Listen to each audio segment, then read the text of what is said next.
वो बिल्कुल सादी साड़ी है, उससे अनारकली ड्रेस सिल लेती हूँ। इससे वो पहनने में भी आ जाएगी और मेरे कपड़े भी नए हो जाएंगे।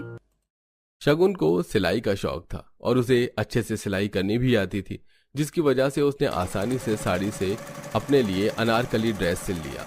वहीं दूसरी तरफ मानवी और माया मॉडर्न कपड़े ही अपने ससुराल में लेकर पहुंची और अगले दिन मानवी ने खाना बनाने को एक मॉडर्न ड्रेस ही कैरी किया। ये मॉडर्न ड्रेस पहनकर ठाट बाट तो ऐसे बनाकर रसोई में गई थी जैसे कि ना जाने क्या ही बनाकर खिला देंगी, और बनाया यही बेकार का जला हुआ कच्चा पक्का खाना। जाओ उठा लो इस खाने को, मैं ऐसा खाना नहीं खा सकती हूँ। शारदा गुस्सा हो गई थी क्योंकि उसकी बड़ी बहुओं को कुछ करना नहीं आता था। आज मानवी ने खाना बनाया, जिसकी वजह से आज भी सभी भूखे पेट ही खा खा कर उठे। सभी अपने कमरों में बैठे हुए बोर हो रहे थे कि तभी बारिश शुरू हो गई। बारिश आ रही है, भूख भी लगी है और दिन खाने को आ रहा है। एक काम करती हूँ, बारिश का मौसम है, सभी के लिए चाय पकौड़े बनाकर छत पर ले जाती हूँ। आज चाय के साथ पकौड़ों को छत पर एंजॉय करेंगे तो सभी का दिल भी लग जाएगा और पेट भी भर जाएगा। शगुन ने जैसे ही बोला वैसे ही किया। वो रसोई में गई और वहां जाकर उसने आलू, प्याज, मिर्ची और पालक के पकौड़े बनाना शुरू कर दिया। साथ ही उसने चाय भी बनाई। वाह, पकौड़ी और चाय कितनी अच्छी महक आ रही, सच में खाकर मजा ही आ जाएगा। चलो सभी को बुला लेती हूँ। माला, माँ जी, जेठानी जी, जेठ जी और आदि जी, सभी आ जाइए। क्या बात है बहू, कैसे आवाज लगा रही है? माँ जी, बारिश आ रही है और देखो मैंने बनाए हैं बारिश की जान चाय और पकौड़े। चलिए ठंडे ठंडे इस मौसम को छत पर चलकर सभी एंजॉय करते हैं। वैसे भी बोरियत के वक्त परिवार के साथ मनोरंजन करने से अच्छा कुछ नहीं है। अरे वाह, यह हुई ना मेरी बहू वाली बात। वाह भाभी, भूख भी लगी थी, आपने तो दिल की आवाज सुन ली। बहू, लेकिन आज तो मानवी रसोई में खाना बना रही थी, तो तूने रसोई में जाने से पहले नए कपड़े पहने कि नहीं? देखो माँ जी, खुद सिलकर पहना है। अरे वाह, चलो भाई ऊपर चलो। सभी लोग खुश होते हुए छत पर आ गए। पुश्तैनी परिवार की छत भी बहुत ही ज्यादा बड़ी थी।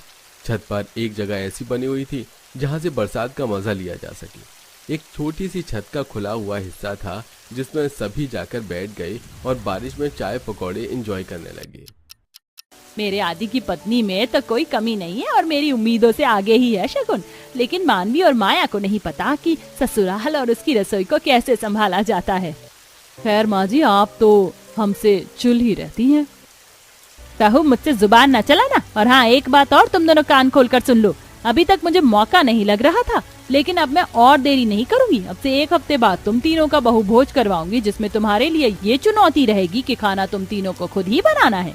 इसीलिए बहु भोज के लिए तैयारी रखना। अभी से बता रही हूँ कि कभी बाद में शिकायत करो।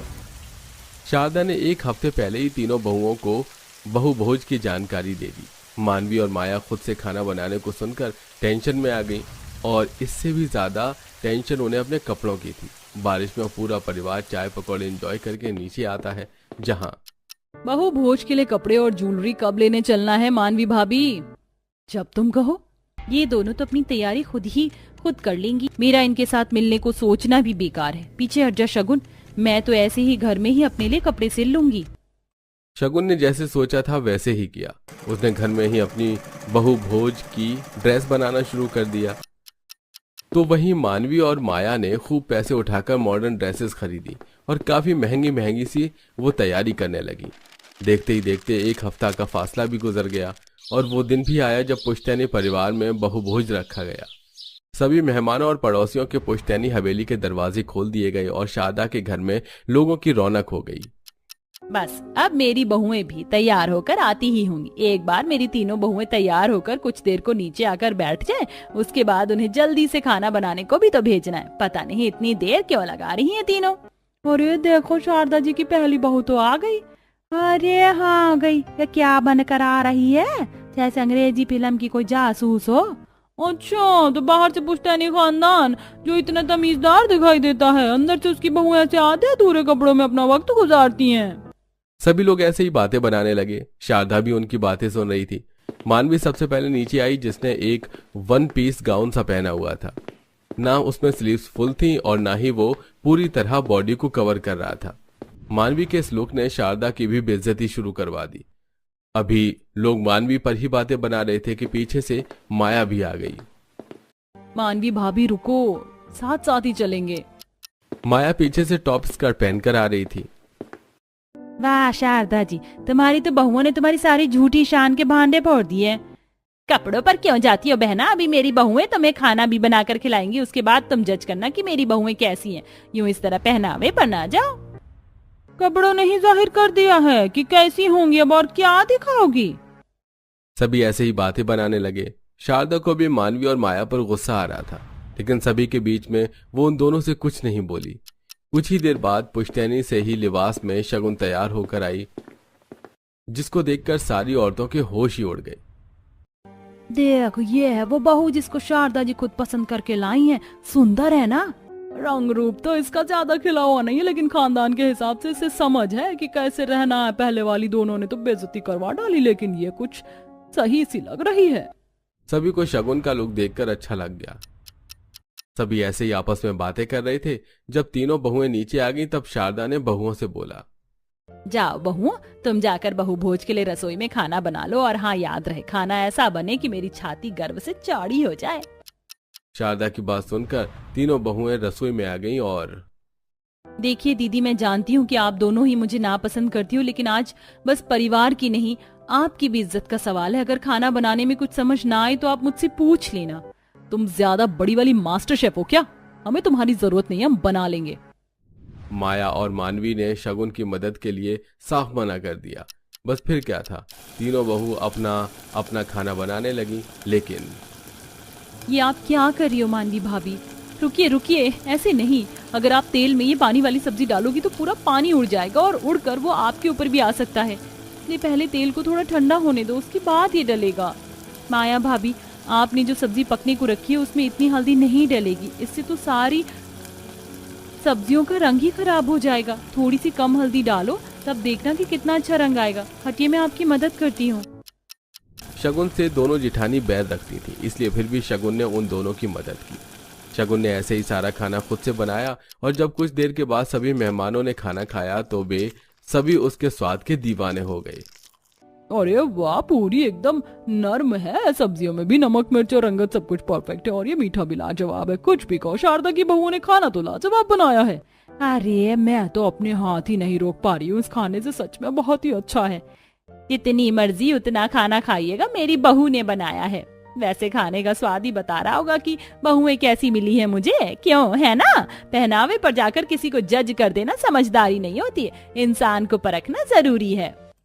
सभी ने शारदा की बात से हामी भरी, और दिल खोलकर सभी ने बहुभोज खाया।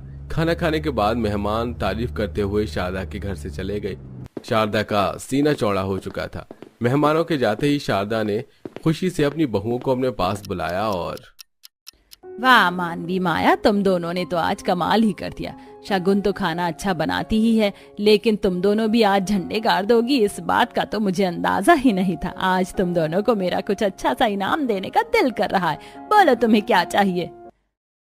माफी है? आपसे माफी, और शगुन से भी, दोनों से हमें माफी चाहिए माँ जी। और आप जो ये शाबाशी दे रही हैं, ये हमें नहीं, शगुन को ही दे दीजिए, क्योंकि अगर आज शगुन हम पर ध्यान ना देती तो आज भी शायद हम आपकी बेइज्जती का ही सबब बनते। लेकिन शगुन ने ही सारा खाना बनाया, और इसी की वजह से आपकी इज्जत आज बच पाई है माँ जी। हमने तो पहनावे की वजह से आज भी आपको जमाने की बातें सुनवा दी, लेकिन शगुन को देखो, ये तो शुरुआती दिन से ही कितने अच्छे से चली है। सारी तारीफें, सारी खुशियां और तोहफे आप शगुन को दे दो। हमें तो बस एक मौका और आपसे माफी चाहिए। अब हम समझ गए, परिवार को खुश रखने में ही असली खुशी छिपी है।